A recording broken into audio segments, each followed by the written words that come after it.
A Irlanda tem um dos melhores índices de desenvolvimento do mundo e nos últimos anos o país vem apresentando um crescimento econômico invejável. Seu idioma oficial é o inglês e o gaélico irlandês, a língua nativa do país, falada por mais de 1,5 milhão de pessoas. No passado, a ilha foi habitada pelos celtas e, diferentemente da maioria dos países da Europa Ocidental, o seu território não foi conquistado pelo Império Romano. A capital irlandesa é Dublin e de 2016 para cá, a quantidade de brasileiros vivendo na Irlanda quintuplicou. Apesar de tudo isso, a República da Irlanda é bem jovem. Sua independência só foi reconhecida em 1922 e o país só se tornou uma república em 1949. Mas o seu processo de independência está longe de ser pacífico. Eu sou o Vogel, bem-vindos ao Vogelizando a História e hoje a gente vai te contar sobre a Irlanda, seu processo de independência e os conflitos que aconteceram no país.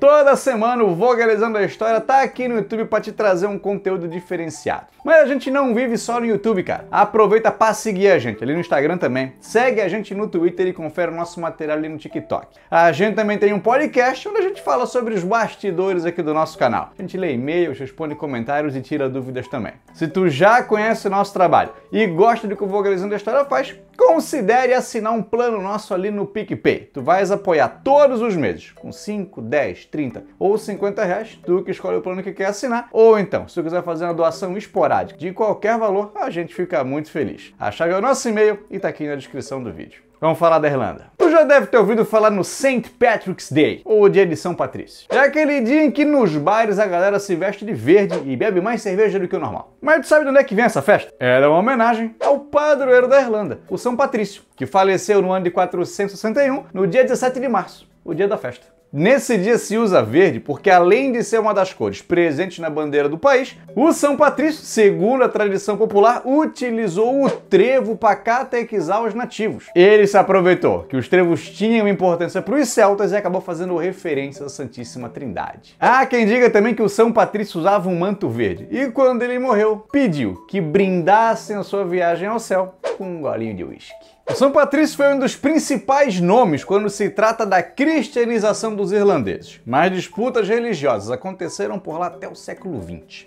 A Irlanda foi invadida por povos vindos da Escandinávia, foi invadida por normandos e escoceses, mas quem colonizou o lugar foi os ingleses, o que ficou oficializado com o Ato da Coroa da Irlanda de 1542. O rei inglês nessa época era o famoso Henrique VIII, aquele cara que depois que não conseguiu a anulação do seu casamento para se casar com outra mulher, criou a Igreja Anglicana. Claro, tinham outros motivos políticos que levaram ele a criar essa igreja, mas nenhum deles é tão conhecido quanto a crise no seu casamento. E depois disso, disputas religiosas aconteceram em território inglês. E como não poderia ser diferente, essas disputas acabaram chegando no território da Irlanda também. No século XVII, uma grande quantidade de colonos protestantes anglicanos foi enviada para a Irlanda, se estabelecendo no norte da ilha. Então ficou muito claro uma divisão entre os protestantes no norte e os católicos no resto da ilha. Episódios de violência aconteceram no século XVII, caracterizados como guerra civil, por conta das diferenças religiosas e étnicas, o que foi agravado quando o poder real estabeleceu que qualquer pessoa que se recusasse a reconhecer o rei inglês como chefe da sua igreja estaria proibido de ter participação política e de fazer um serviço público, como o exército, por exemplo. Resumindo, se os católicos quisessem participação pública e política, teriam que se tornar protestantes. Foi se criando uma animosidade muito grande entre irlandeses e ingleses e entre irlandeses e outros irlandeses que apoiavam os ingleses.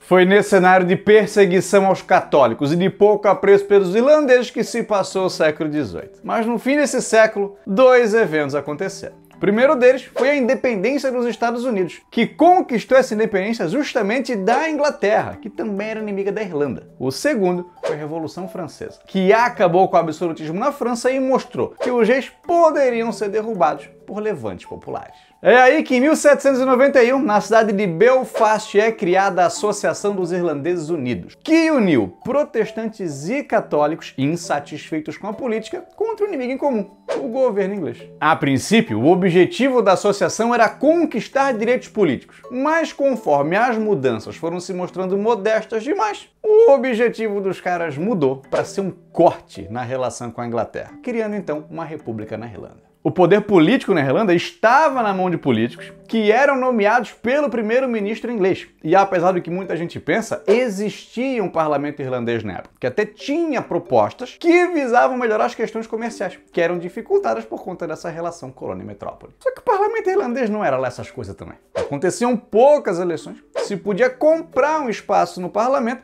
e pouca gente podia votar. Só quem era rico, geralmente proprietário de terra, e que era protestante. O povo irlandês não se sentia de fato representado pelo seu parlamento. Em 1793, os católicos até conseguem alguns direitos, como o voto em alguns casos, mas a participação política ainda era proibida a eles. E é aí que acontece um dos mais importantes eventos da história da Irlanda, a Rebelião Irlandesa de 1798. O objetivo dos caras era claro, conquistar a independência da Irlanda, mas eles não conseguiram se organizar de maneira efetiva, a começar em manter o plano só para eles. Porque antes mesmo desse levante começar, o governo inglês já estava sabendo de tudo. Foi imposta uma lei marcial e soldados ingleses foram enviados para a Irlanda e acabaram com o plano da galera. Um dos principais líderes do movimento, o Edward Fitzgerald, foi pego enquanto dormia, tentou fugir, deu uma facada em um dos seus captores, levou um tiro e morreu um tempo depois. Só que a morte do cara não impediu que outras tentativas de rebeliões acontecessem, e durante 4 meses foi comum que grupos irlandeses se rebelassem contra tropas inglesas.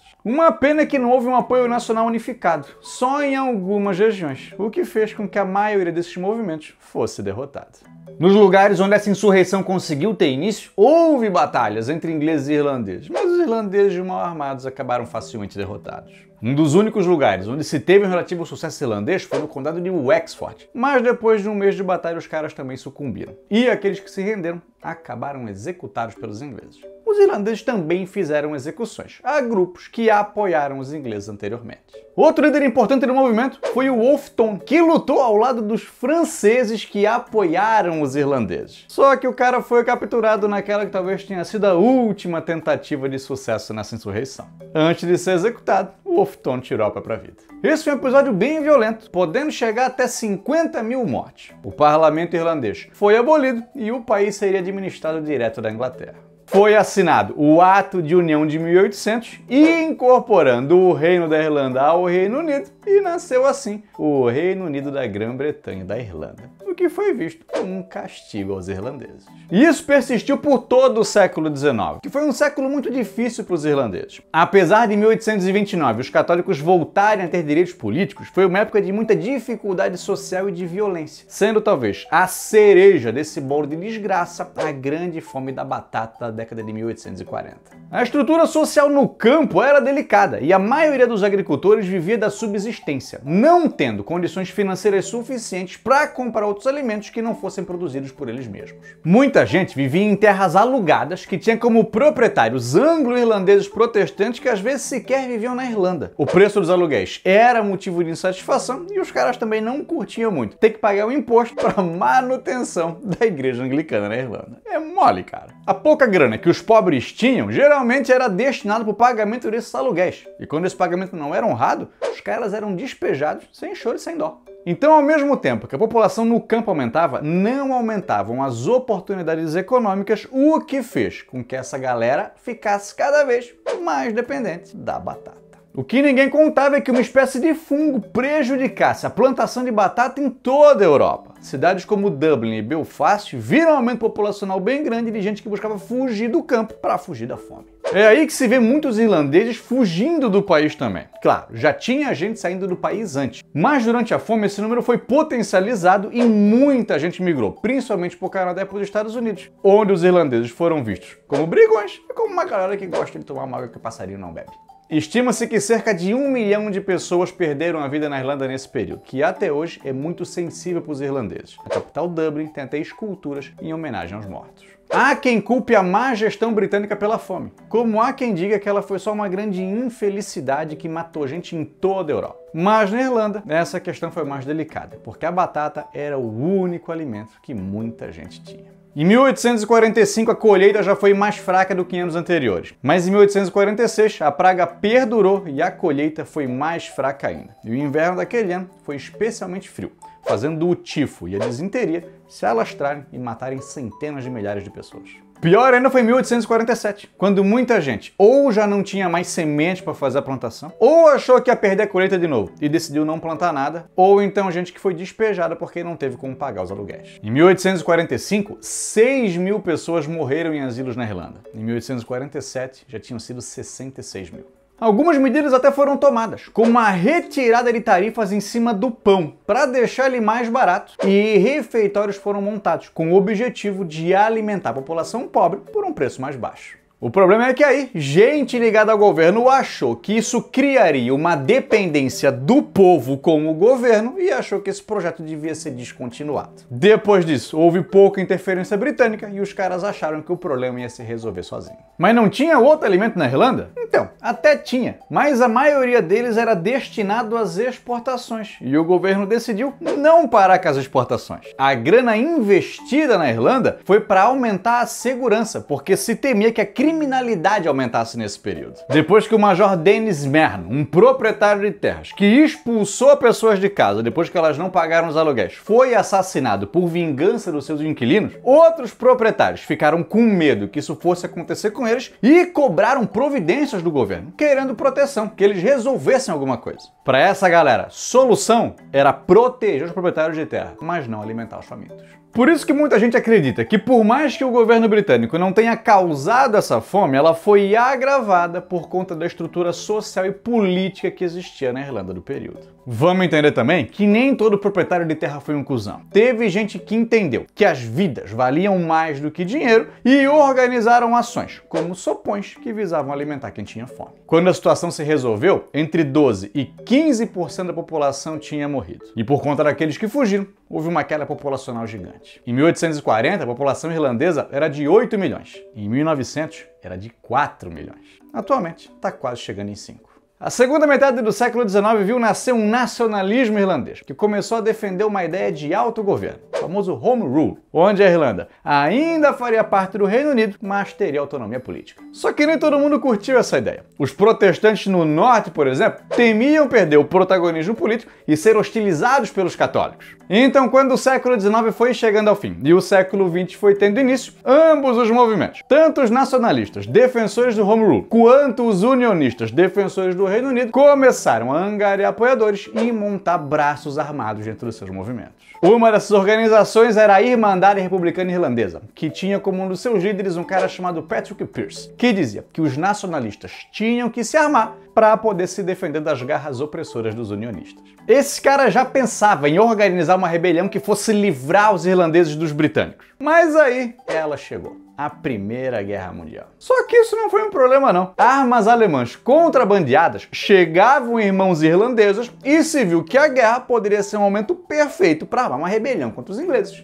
Dito e feito, no dia 24 de abril de 1916 aconteceu a Revolta de Páscoa, quando Pearse e seus apoiadores tomaram pontos estratégicos da cidade de Dublin e ele leu em voz alta uma declaração de independência, criando a República da Irlanda. Mas a vida nem sempre é um morango. O Pearse foi prematuro. A República da Irlanda não nasceu ali, porque assim como aconteceu em 1798, os ingleses ficaram sabendo do plano e foram para lá para acabar com tudo. Dizem que 30.000 ingleses foram enviados para a Irlanda e durante uma semana Dublin foi palco de combate entre irlandeses e ingleses. Infelizmente para o Pearse, essa ideia não chegou no coração das pessoas. A revolta se limitou basicamente à capital Dublin e o Pearse foi preso, assim como outras pessoas ligadas ao movimento. Só que aí aconteceu uma coisa que não estava nos planos de ninguém. O governo britânico começou a executar os envolvidos com essa revolta. E não fez isso de uma vez só, fez isso de maneira muito lenta. O que fez com que a população se comovesse com a causa desses caras e começasse a brotar no coração do povo o ideal nacionalista. Em 1918, aconteceu uma eleição e a maioria dos eleitos eram pessoas que tinham ideias nacionalistas. E o que essa galera faz? Assim que assume o cargo, entrega uma declaração de independência da Irlanda. Claro que essa independência não foi aceita logo de cara, não foi uma unanimidade entre os irlandeses ingleses e uma guerra de independência começou no país. É aí que começa a ficar conhecida uma das mais famosas organizações irlandesas, o Exército Republicano Irlandês, também conhecido como o IRA, que tinha como seu diretor de inteligência o Michael Collins, que já era famoso desde a Revolta de Páscoa. O IRA tinha como objetivo enfrentar a dominação britânica na ilha, e fez isso atacando figuras políticas opositoras, usou táticas de guerrilha para enfrentar as tropas inglesas, contava com assassinos que tinham como alvo ingleses influentes e fez todo tipo de sabotagem para forçar os britânicos a assinar um acordo com os caras.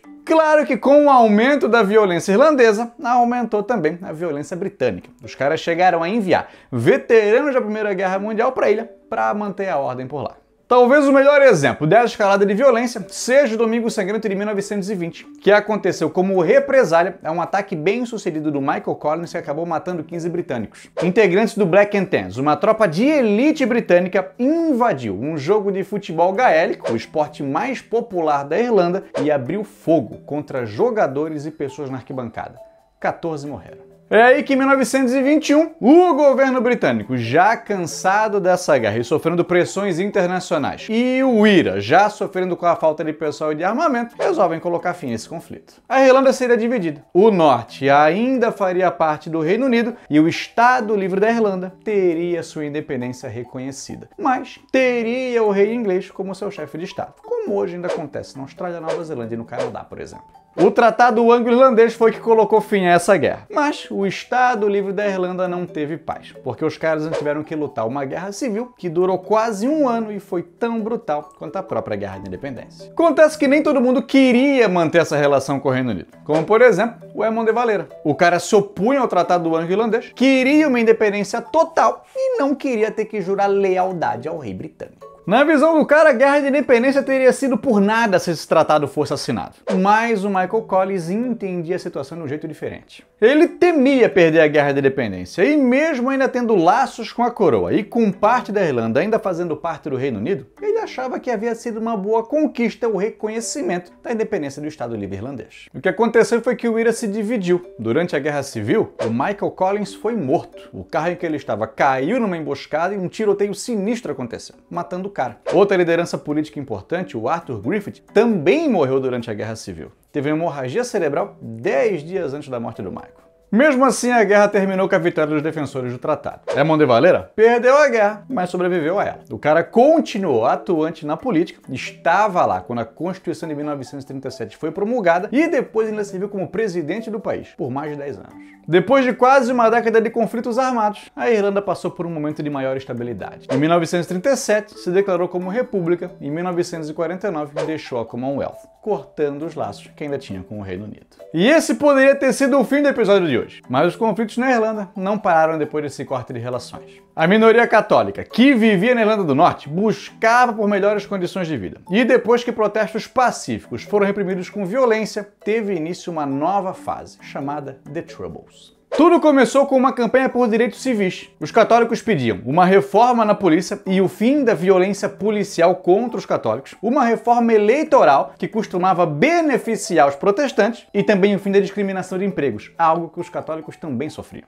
No final da década de 1960, episódios violentos aconteceram, com a Batalha de Bogside, um bairro católico na cidade de Derry, que foi atacado por unionistas protestantes apoiados por tropas militares da Irlanda do Norte. O IRA, que estava longe dos holofotes, volta ativa e o governo britânico envia tropas para lá também para acalmar os ânimos da galera. Guerras entre bairros foram comuns nesse período, como tu podes ver no filme Belfast, que retrata esse momento sob a perspectiva de uma criança. É um filme bem legal e que ganhou o Oscar de melhor roteiro original. É nesse novo cenário de violência que acontece o mais famoso episódio do período, o Domingo Sangrento de 1972. No dia 30 de janeiro, uma manifestação estava programada para acontecer e os manifestantes deveriam rumar para Free Derry Corner. Mas nessa época, as tropas britânicas que estavam lá para averiguar a situação montaram barricadas, fazendo ser necessária a mudança de rota dessa manifestação. Alguns adolescentes que estavam lá não quiseram fazer a mudança dessa rota e começaram a ofender os soldados britânicos.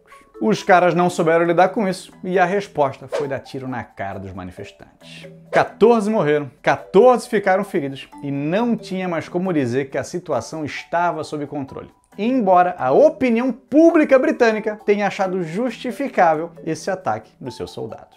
Nesse momento, o IRA começa a receber um número muito maior de apoiadores do que eles estavam acostumados. E como é que foi a atuação do IRA nesse momento? Os caras se dividiram. Existia o IRA oficial e o IRA provisório. Enquanto o IRA oficial evitava ataques violentos, o IRA provisório entendia que era através da violência e de atentados terroristas que eles conseguiriam expulsar os britânicos da Irlanda do Norte e defender os interesses nacionalistas. Tinha ainda o IRA banda.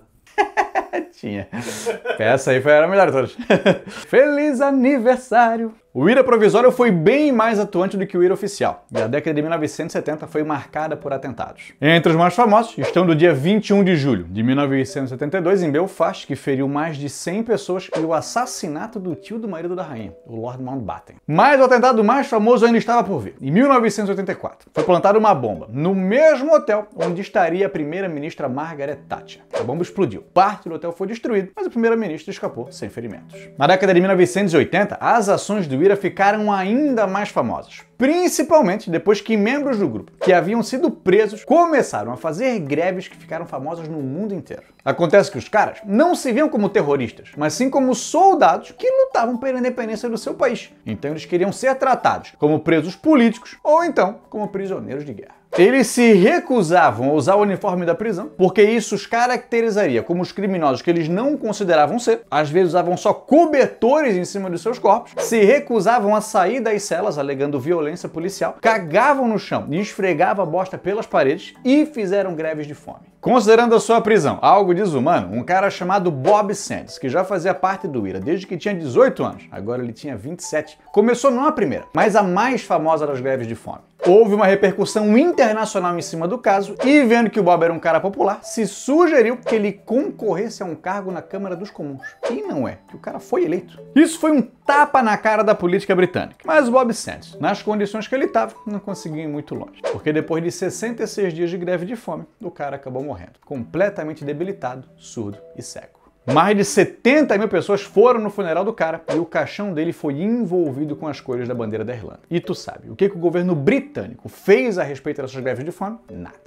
Isso foi algo bem polêmico durante a gestão da Margaret Thatcher, que ficou conhecida como Dama de Ferro. Ela ignorou muitas questões que se tratavam das reivindicações do IRA e disse que não trataria esses caras como presos políticos porque ela considerava eles criminosos. O atentado contra a vida dela no hotel aconteceu alguns anos depois. E nesse caso, ela veio a público dar declarações, o que foi tanto elogiado quanto criticado. Veja bem, mesmo depois de um evento que quase tirou a vida dela, a mulher tá ali firme na luta contra os seus inimigos. Mas isso também foi visto como uma atitude de uma política que só se manifesta quando é atacada e não se vê nunca como uma agressora. Mas isso não teve fim? Teve, amigo, teve sim, mas só em 1998, quase 30 anos depois do início dos conflitos na Irlanda do Norte. Essa disputa entre unionistas e nacionalistas já estava cansando todo mundo, inclusive a comunidade internacional. Aí é assinado o Acordo de Sexta-feira Santa, instituindo um cessar-fogo que está vigente até hoje. Claro que nem tudo foram flores. Alguns unionistas e nacionalistas não ficaram satisfeitos com essa resolução. Seja por temer que em algum momento a Irlanda do Norte venha a se unir com a Irlanda, seja por não querer que a Irlanda ainda tenha parte do seu território com ligações com o Reino Unido. O processo de negociações foi delicado e foi lento, com insatisfações de ambos os lados, mas com cada um cedendo um pouquinho para que se chegasse no acordo final. Ficou acordado que a Irlanda do Norte permaneceria parte do Reino Unido enquanto isso ainda fosse o desejo da maioria da sua população.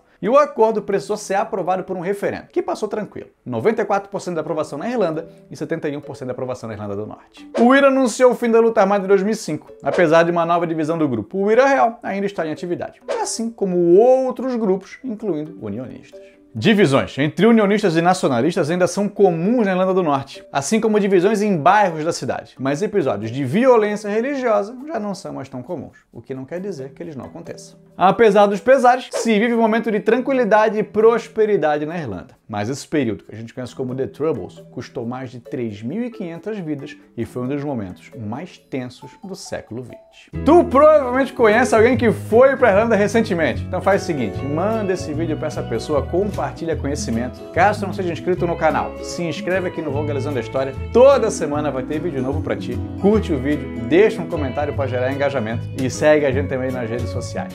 Caso tu goste do nosso trabalho, podes apoiar a gente financeiramente também. Manda o Pix pra galera do Vogalizando, que tu vai estar colaborando para que a gente continue produzindo conteúdo gratuito e educativo aqui no YouTube toda semana. Um beijo. Boa semana.